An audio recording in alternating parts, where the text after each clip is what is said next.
Halo Teknolovers, masih ingat insiden tenggelamnya kapal selam KRI Nanggala 402 di perairan Bali pada 21 April lalu? Pencarian kapal dibantu negara-negara sahabat.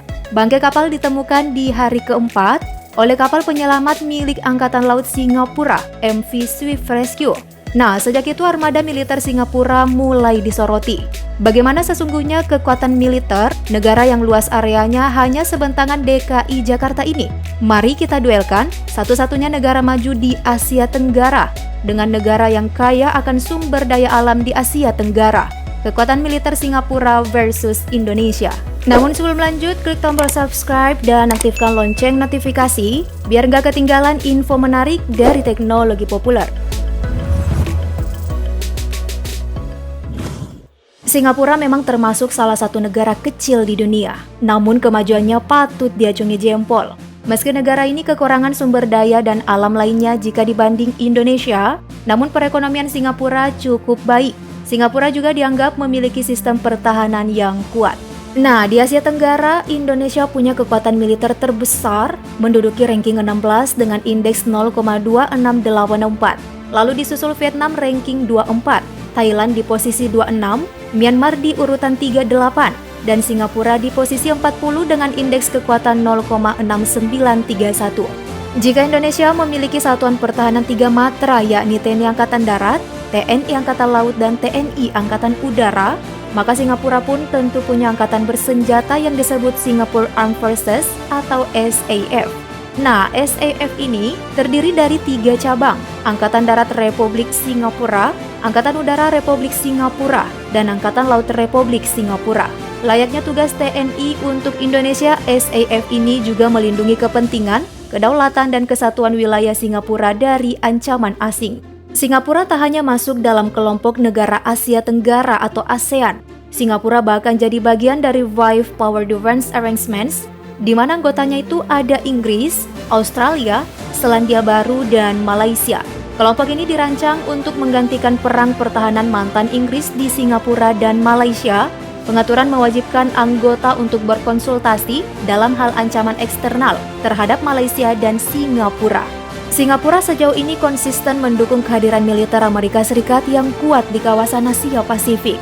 Pada 1990, Amerika Serikat dan Singapura telah menandatangani nota kesepahaman atau MOU yang memungkinkan akses Amerika Serikat untuk fasilitas Singapura di Paya Lebar Airbase dan Dermaga Sembawang. Angkatan Laut Unit Logistik Amerika Serikat bahkan sudah berdiri di Singapura sejak 1992. Nah, menariknya nih, untuk sumber daya pertahanan Singapura sudah digunakan untuk misi bantuan kemanusiaan internasional, termasuk PBB misi penjaga perdamaian di berbagai bidang seperti Kosovo, Kuwait, dan Timor Timur.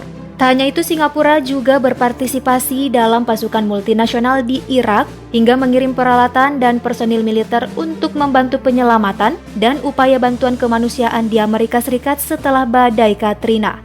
Jadi, bukan hanya prajurit TNI yang kerap bertugas untuk misi perdamaian PBB, melainkan SAF Singapura juga ada beberapa jadi petugas dan memiliki pengalaman militer di luar negeri operasional.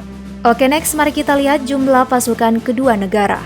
Singapura memiliki 72.500 prajurit aktif, 1.385.000 personil cadangan, dan 10.000 paramiliter. Sedangkan Indonesia punya 400.000 personil aktif, 400.000 personil cadangan, dan 280.000 paramiliter. Kemudian di sektor udara, Singapura memiliki banyak pesawat tempur, yakni 100 unit, sedangkan Indonesia 41 unit. Namun untuk pesawat serangan khusus, Singapura justru tidak memiliki seunit pun, sedangkan Indonesia 38 unit. Untuk pesawat pengangkut, Indonesia 64 unit, Singapura 9 unit. Pesawat latih Indonesia 109 unit, Singapura 36 unit. Pesawat misi khusus Singapura 9 unit, Indonesia 17 unit. Helikopter militer Indonesia 188 unit, Singapura 73 unit. Helikopter serang Singapura 18 unit, sedangkan Indonesia 15 unit. Next kita ke sektor darat. Untuk tank Indonesia 332 unit, Singapura 170 unit. Kendaraan lapis baja Indonesia 1.430 unit, Singapura 3.100 unit. Artileri derek Indonesia 366 unit, Singapura 77 unit. Artileri gerak Singapura 48 unit, Indonesia 153 unit. Proyektor roket Singapura 24 unit sedangkan Indonesia 63 unit. Berikutnya ke sektor laut. Indonesia dan Singapura tidak memiliki kapal induk dan kapal perusak. Namun, untuk frigates Indonesia 7 unit, Singapura 6 unit. Kapal korvet Indonesia 24 unit, Singapura 6 unit. Kapal selam Indonesia 4 unit, sedangkan Singapura tidak memiliki 1 unit pun. Kapal patroli Indonesia 179 unit, Singapura 10 unit. Kapal perang ranjau Indonesia 10 unit, sedangkan Singapura hanya 4 unit. Nah, meskipun Singapura tercatat tidak memiliki kapal selam, menurut pemberitaan yang ramai dibicarakan media online tahun 2022 mendatang, Singapura akan mendapatkan 4 unit kapal selam Invisible Class SSK tipe 218SG yang dipesan dari industri perkapalan Jerman TKMS. Jika Indonesia tidak menambah jumlah kapal selamnya tahun depan, maka bakal sama dengan Singapura dengan 4 unit. Meski Indonesia memimpin kekuatan militer untuk Asia Tenggara, namun untuk anggaran militer, Singapura justru jadi negara yang banyak menyediakan budget, yakni 10,7 miliar US dollar, sedangkan Indonesia 9,2 miliar US dollar. Singapura menduduki peringkat ke-27 penyedia anggaran militer terbanyak di dunia. Disusul Indonesia di urutan ke-31. Meski demikian, Singapura ternyata punya banyak hutang luar negeri, yakni 566,1 miliar dolar, sedangkan Indonesia 344,4 miliar dolar. Lalu untuk cadangan emas dan devisa, Singapura 279,9 miliar dolar, sedangkan Indonesia 130,2 miliar dolar. Keseimbangan kemampuan belanja Singapura 543,2 miliar dolar, sedangkan Indonesia 3,4 triliun US dollar. Nah, berikut infografis untuk faktor logistik. Ya, Indonesia tercatat mengungguli Singapura di sektor ini, apalagi untuk angkatan kerja yang selisihnya sangat jauh. Faktor selanjutnya ketersediaan sumber daya alam. Singapura tidak memproduksi minyak per hari, sedangkan Indonesia 775.000 barel per hari.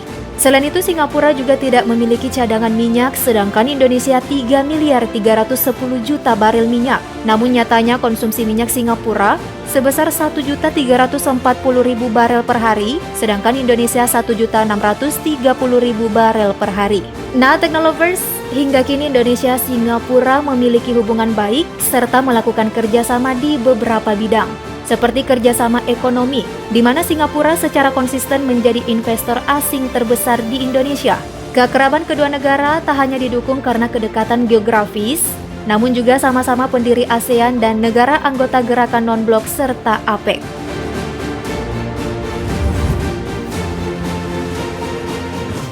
Oke deh, gimana nih tanggapan kamu soal bahasan kita kali ini? Tulis di kolom komentar ya, like dan share juga video ini. Terima kasih.